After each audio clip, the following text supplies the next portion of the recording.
Hi, this is Tauki. I'm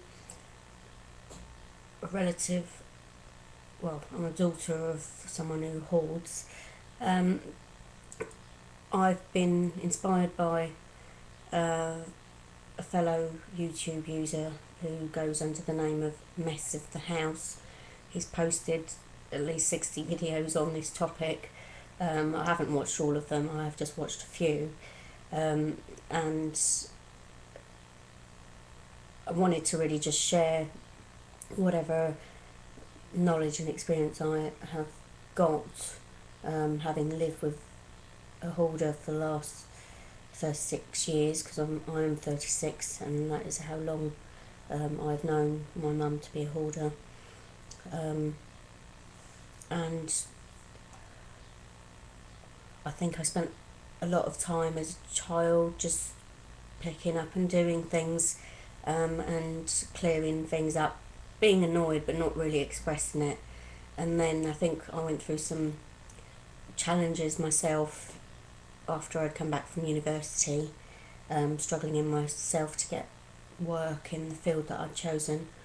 And at that point, the hoarding became an issue for myself, because I was going through my own problems and also living in that type of an environment. And I think for a while, when I was actually at home, it became a big part of my life. I had to get on top of cleaning the house, almost to the extent of being quite obsessive about it, probably more fussy about the level of tidiness than if it had just been a normal household. It was kind of like you were having to keep on top of it and be as perfect as possible and try and do a lot every day, to keep the place tidy, and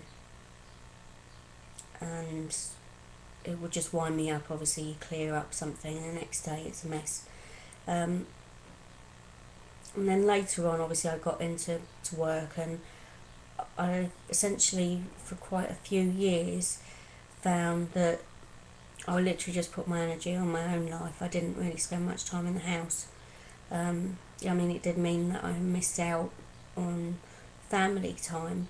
And I think my father and myself, we essentially both became more like workaholics, doing things outside of the home, purely to avoid being in the home because it was such a nightmare.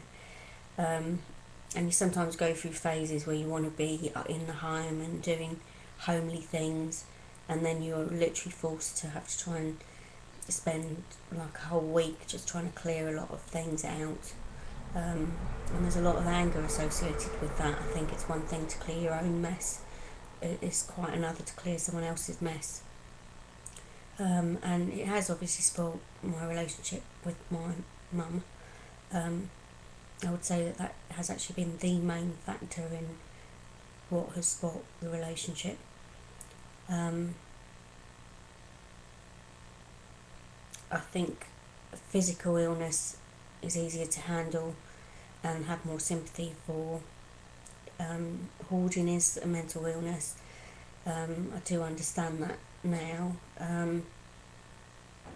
but it is also difficult when the person that you're dealing with won't accept that that is the case and that they need to go and get help. One thing has been suggested on these mess of the house was to make sure you consult with the hoarder when you're throwing things away, and that is something that I did learn a couple of years ago, as a better way forward, rather than just clearing out and chucking everything and then finding that she would come home to being completely distressed, and angry. I found that I would put things in piles and ask, and consult with her about the usefulness of the item, and then try and clear things gradually.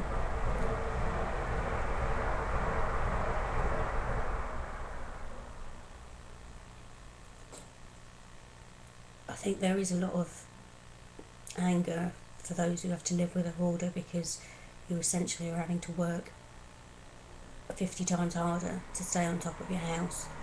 You don't have a house to go to, really. You feel like you've been chucked out of your home. And when you do clean up, instead of it being appreciated as it would be in any other household, what you get is actually anger from the hoarder. So you feel totally used and unappreciated, because you actually are working harder than a lot of other people's family members or kids, who have to be actually told to clean up after themselves, whereas you don't, because you realise that if you don't do it, nobody will, and you're fully aware of the impact. So you become more responsible when you clean up, but it is not appreciated in the slightest. It will be appreciated by the other normal family member, but not the person who is hoarding, and that is hard, very hard to deal with. And sometimes it ends up being quite a selfish relationship, very much revolving around the other person,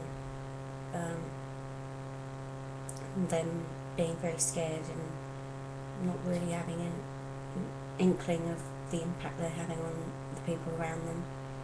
And it might be something they just can't help, just like people who smoke or do drugs. I understand that those sorts of addictions or so on, compulsions, can be hard to let go of.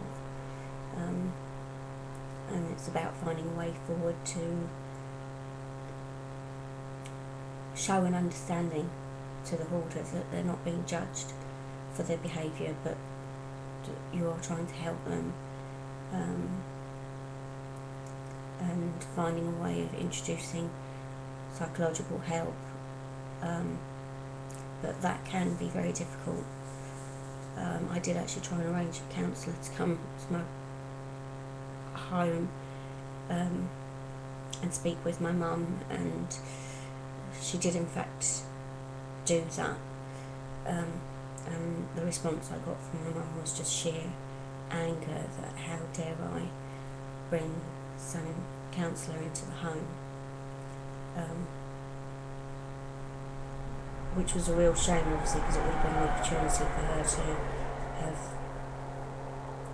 maybe dealt with some of the issues that were bothering her that she hadn't really had closure on.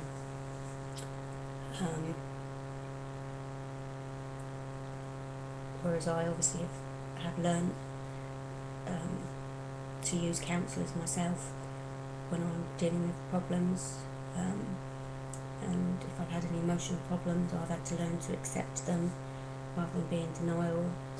And sometimes I do feel angry that I've also had to go through certain emotional and mental distress, but I have taken the responsibility of accepting it and getting this counselling help or whatever that I've needed, rather than being in denial and affecting other people. But I suppose it can also be there are also generation gap differences as well. Mental illness is very stigmatised, and I know when I first needed help for it, I was very, very reluctant to go and get help. So maybe that is part of the problem, just the initial fear of doing that. I'd like to hear any of your comments in response to what I've said, if you're going through similar things, any video responses, just any solutions, or anyone who's managed to find a way forward. Thank you.